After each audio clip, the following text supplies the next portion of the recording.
Hello, so in this video I'm going to be showing you how to set up a DIY campaign. So from your dashboard you'll navigate to campaigns and you'll click campaigns again. You'll then see a full list of all your virtual and DIY campaigns that you've set up in the past. But to set up a new campaign you click this pink button at the right hand side that says new campaign.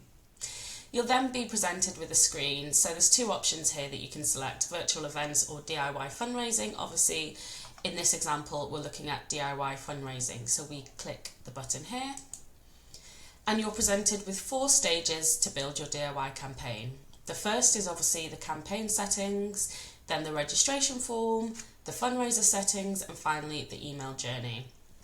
So we're going to start by selecting a title for our campaign.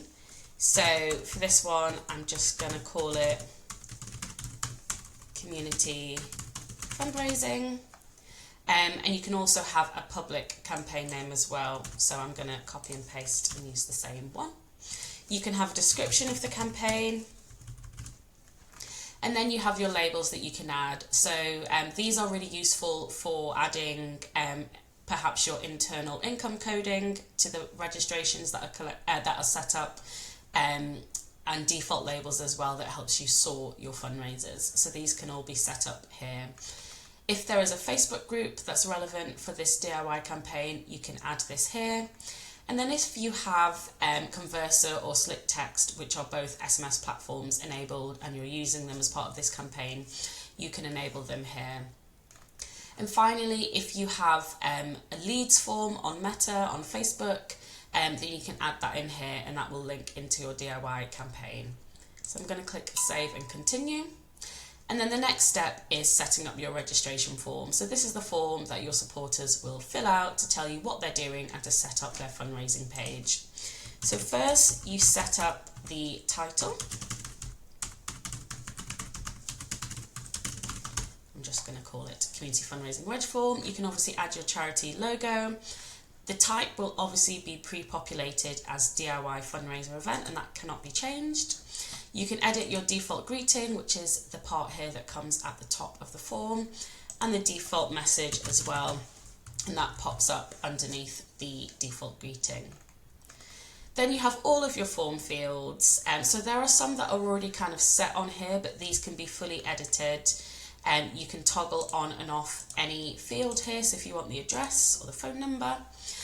You also have a few options for custom text and custom drop downs, so if there's a certain piece of information you want to gather, like t-shirt size, you can edit this here as an example. You can add other options, and you can see here that drop down will pop up on your form on the right hand side. So I can see here t-shirt size, as I've added in, has appeared. All of these fields can be moved around as well, so if you want to reorder them you can do that. We have event type here, and this is linked to the specific event types that supporters will choose when setting up their JustGiving pages. So they are set, but you can toggle on and off which ones you want to use here. But just a reminder, if you are using the Smart Match feature, if you don't have a certain event type toggled on here, then GivePanel won't be able to smart match any fundraisers that use that event type on their JustGiving page to your email journeys. But we can share more information about smart match if you choose to enable that on your DIY forms. Once you're happy with the form, you can edit your privacy policy. And then there's the success message. So that's just a preview here. That's what pops up once they've registered. So that can be edited. You can add a button to the success message, which could be, for example, visit your fundraiser. You can choose which fundraising platforms you want to use. So in this example, I'm just going to use JustGiving, and you'll see that only JustGiving appears on the form here. Then we get the automated registration email. That's what goes automatically to supporters once they fill out the form. You can edit the from name, the email address, the subject line, which you can also bring merge tags into, and obviously the body of the text here. You can toggle on if you want a copy of this email to be sent to a certain person internally, but obviously all of this data will be captured directly within your GivePanel account as well. We then have the link preview email, so that's what pops up when you send the link to someone, so you can choose an image and choose the text as well. So I'm going to click Save and Continue. And then it's going to take me to the fundraiser setup part. So here you want to add in your logo, an image that pops up at the top of the fundraising page, the title of the fundraising page and the description if you have a specific end date of the fundraising page, and again the success message when that fundraising page is set up, and this is fully editable. We also have the automated fundraiser email, so this is when the fundraiser is created, and that's the email that goes to them after that. So you can of course edit who it comes from, which person internally, which email address it comes from, and then you can trigger it to send the email immediately after the fundraiser is created, so make sure that you toggle on whichever platforms you're using. If we're using JustGiving here, then obviously we want to select JustGiving and edit the copy here. Again, you have your merge tags that you can bring in, so you can really customize this email. And once you're happy with it, click Save and Continue. And it will take me to the final step, which is the email journey. So the email settings and the themes, so for example the logo and the color settings, will all pull through from your GivePanel account settings, but you can add in a specific header image here. You'll need to add in who those emails are going to be coming from, who the replies can go to, and also any excluded or unsubscribed supporters that you have internally. These can be added here. Once those settings are complete, click Save Email Settings, and then it will allow me to add a new email. So if I click the Add New Email button, I'm presented with two options, a personal email or a branded email. Branded email obviously brings in all of your branding from your GivePanel account settings, and a personal email is a bit better maybe for really clear calls to action, but doesn't have as much branding on it. So for this example, I'm going to click Create Branded Email. And the first thing I'll be presented with is triggers and conditions. So the trigger is when the email should be sent. So you can schedule it a set number of days after registration, before the event starts, after the event starts. You can also trigger by amount raised.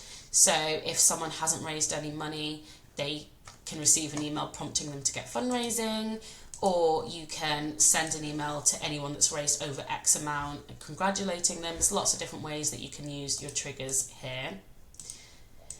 And then your conditions are things like whether they've claimed their JustGiving page, their event type. So if you're using this DIY form for a series of different types of activities, for example, bake sales, runs, skydives, you can actually choose which event type you want to write an email for here and set specific journeys for those different supporters. Obviously the wording is going to be different if someone's doing a skydive than if they're doing a bake sale. The support you offer, the resources you offer are going to differ. So you can really dig down to the granular detail using the event type condition here. You do also have other conditions that you can choose to build into your email journey. So it's really bespoke and really segmented, which is really fantastic. Obviously you want to edit your subject line. Your logo will pull in directly from your account settings, and the email banner will pull in directly from your email settings. So just make sure those are set up the way you want them. And then of course you have the body of the text here. You can bring in various merge tags. You can add in images, you can add in links, so there's lots and lots you can do here.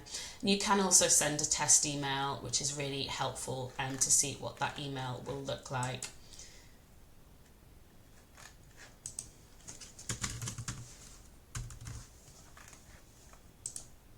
So I'm just going to click Save there, and then the email will pop up here on the left-hand side.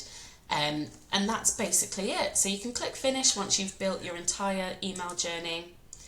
And then you'll be directed back to your campaigns, and you can see your form has popped up here. To see what the registration form looks like, just click this link here, and then you'll see what your form looks like. So that is how you set up a DIY campaign.